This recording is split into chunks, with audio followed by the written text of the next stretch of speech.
अनिल, कसा होता तुमचा एक्सपिरियन्स किसान इको फार्म मध्ये? म्हणजे गावी आल्यासारखं असं वाटलं आउटिंगला वगैरे. आणि जेवण उत्तम होतं. घरचं जेवण खाल्ल्यासारखं असं वाटलं आम्हाला. बाहेर म्हणजे जेवतोय असं हॉटेलमध्ये असं बिलकुल नाही वाटलं.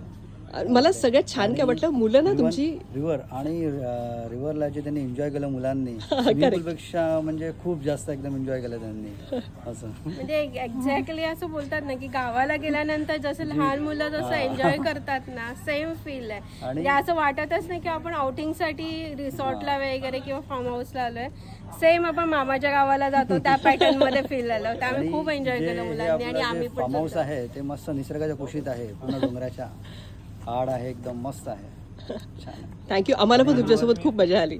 थँक्यू. आणि सगळ्यात मला काय वाटलं, मुलं फुलपाखरासारखी फ्री होती. कुठे काही त्यांना बाजूला नव्हतंच त्यांच्या, ते पण ते फुल एन्जॉय करत होते. असं काही रिस्क नव्हते. You know what, all the time ते लोक कॅटच्या मागे, डॉगच्या मागे, नदीवर फ्री होते. मला आणि त्याच विजनने आम्ही स्टार्ट केलं होतं की मुलं इथे येऊन फ्री व्हावेत, यु नो. तर ते आम्ही तुमच्या मुलांमध्ये बघितलं आणि मला खूप आनंद झाला. पण ऍक्च्युली येण्यामागचा उद्देश तोच होता की म्हटलं मुलांना एन्जॉय करता आलं पाहिजे. आपण तर ठीक आहे स्विमिंग पूल किंवा रिसॉर्टला करत होतो, आपण म्हणजे जे बेसिकली आपणच जास्त मोठी माणसंच एन्जॉय करतो. लहान मुलांना त्या मनाने तेवढं एन्जॉय नाही बाकीचे आपण करतात. असं म्हणतो की बाबा ॲनिमल्स फीड करणे वगैरे किंवा रिव्हरला जाणं, हे गावी गेल्यावरतीच होत्या गोष्टी. काऊसोबत किंवा गायसोबत आणि बैलांसोबत हे करणं, त्यांच्यासोबत वेळ घालवणं वगैरे असं. लवली.